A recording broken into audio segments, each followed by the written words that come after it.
Hello everyone, எல்லாரும் எப்படி இருக்கீங்க? நல்லா இருக்கீங்களா? இனி நம்ம பேச போகிற டாபிக் வந்து மைவி த்ரெட்ஸ். மைவி த்ரெட்ஸில் ரீசெண்டாக ஒரு வீடியோ வந்து போஸ்ட் பண்ணியிருக்காங்க.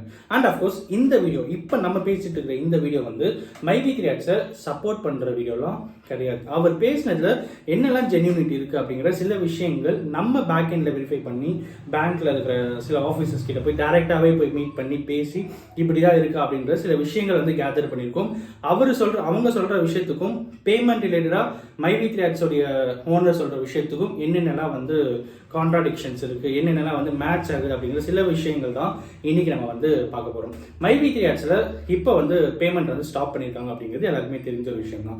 எப்போ அவர் வீடியோ போட்டாலும் எல்லாருமே கமெண்ட்டில் கேட்குற ஒரே விஷயம் என்ன அப்படின்னு பார்த்தீங்கன்னா, தமிழ்நாட்டில் எலெக்ஷன் April 19 முடிஞ்சப்போ நீங்கள் பேமெண்ட் போடலாமே, ஏன் பேமெண்ட் போட மாட்டேங்கிறீங்க அப்படிங்கிற அந்த பர்டிகுலர் விஷயம் தான் எல்லாருமே வந்து கேட்டுட்டு இருக்காங்க. இன்ஃபேக்ட் நம்மளே வந்து மைவி த்ரெட்ஸ் இருக்கிற நிறைய ஜென்யூனிட்டி என்ன, நிறைய அவங்க பண்ணுற சில தவறான